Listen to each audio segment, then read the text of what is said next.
Sometimes we feel all doors are closed. The doors may be closed, but not locked. They may be waiting for our gentle push. सच बात है दोस्तों, कई बार हमें महसूस होता है कि जिंदगी के सारे दरवाजे हमारे लिए बंद हो चुके, सारी नाकामियां, सारे फेलियर हमारे हिस्से में आ चुके। हो सकता है दरवाजे क्लोज हो चुके हों, हो सकता है जिंदगी का ये अवसर अभी हमारे लिए नहीं है। पर ध्यान रखना, ये दरवाजे केवल बंद हैं, लॉक्ड नहीं है, ताला नहीं लगा है। हो सकता है ये दरवाजे वेट कर रहे हों कि कोई आएगा, वो देखकर वापस नहीं लौटेगा, इन दरवाजों पे हल्का सा धक्का लगाएगा, एक प्रयास और करेगा, और हो सकता है कि किस्मत की ये बंद दरवाजे खुल जाएं। और ऐसा ही होता है दोस्त, हम में से बहुत से लोग ये मान लेते हैं कि हम एक बार या 2 बार या 3 बार फेल कर चुके हैं, अब फेलियर ही हमारी जिंदगी की नियति है। पर ऐसा नहीं होता। हो सकता है कि वो दरवाजा थोड़ा सा कठिन हो सकता है वो थोड़े से और धक्के की मांग कर रहा हो। तो आपको एक काम करना है, उस दरवाजे को धक्का देते रहना है, पुश करते रहना है, काम करना, कर्तव्य करना, लगातार लड़ना, संघर्ष करना, यही हमारी नियति है,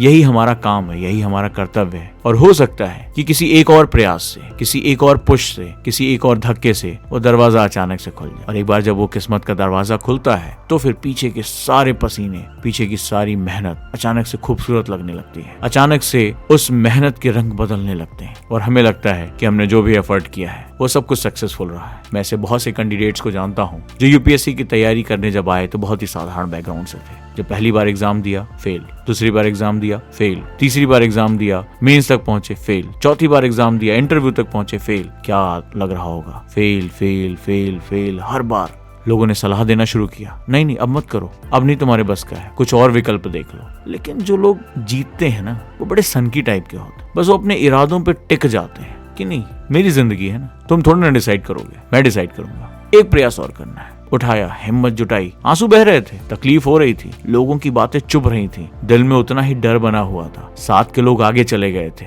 आगे भविष्य कुछ नहीं दिखाई पड़ रहा था, दबाव बना हुआ था, अपनों के चेहरों पर एक तनाव सा दिख रहा था, उनकी आंखों में जो जहरीले प्रश्न थे वो दिख रहे थे। लेकिन फिर भी सारी हिम्मत बांधी और कहा, एक प्रयास और, एक एफर्ट और करूंगा। 5वीं बार में वो सेलेक्ट हुए और उन्होंने किस्मत का वो दरवाजा धक्का देकर खोल दिया। और खोल दिया तो अतीत की सारे जख्म, अतीत की सारी जहरीली बातें अचानक से घुल गईं, खत्म हो गईं। वो हीरो बन गए। लोगों ने कहा तो हमें तो पता ही था कि एक दिन कर जाएगा, मैंने बहुत प्रेरणा दी।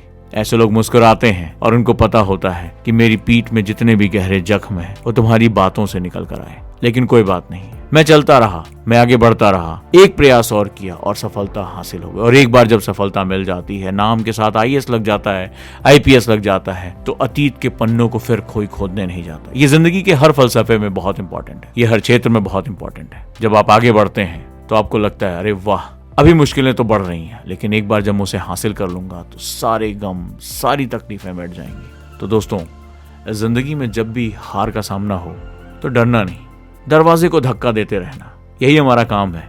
लड़ना ही हमारा काम है, लड़ना ही हमारी नियति है। लड़ेंगे, आखिरी सांस तक लड़ेंगे। शायद 1 नहीं, 2 नहीं, 3 नहीं, 4 नहीं, 5वें धक्के में दरवाजा खुल जाए। और एक बार जब वो दरवाजा खुल जाएगा तो जो खजाना हाथ लगेगा उसकी कोई कीमत नहीं है, वो अमूल्य है, बेशकीमती है, जिंदगी के मायने बदल देती है। लेकिन ऐसा मत करना कि 1 या 2 धक्का देकर वापस लौट आना। हो सकता है कि तीसरे धक्के में ही वो दरवाजा खुलने वाला है। तो जब तक हिम्मत है, जब तक प्राण है, धक्का देते रहना, प्रयास करते रहना, दरवाजा जरूर खुलेगा। और ऐसे लड़ने वालों का ही जिंदगी इस्तकबाल करती है, स्वागत करती है और उनके लिए अपनी पलकें बिछा कर बैठती है। रेड कारपेट इन्हीं बंद दरवाजों के पीछे ही बिछाया जाता है और आप बने हो रेड कारपेट पे चलने के लिए। जिंदगी को खूबसूरत मायने देने के लिए खूबसूरत बातें, खूबसूरत प्रयास करने पड़ते हैं। मैं आपका गाइड ओजांक, मैं आपका दोस्त ओजांक, इस पॉडकास्ट के साथ ऐसे ही खूबसूरत अनुभवों को आपके साथ शेयर करना चाह रहा हूँ और शेयर करता जा रहा हूँ। आप भी इस खूबसूरती को आगे बढ़ाइए, मिलकर हम कह सकें, वाह जिंदगी।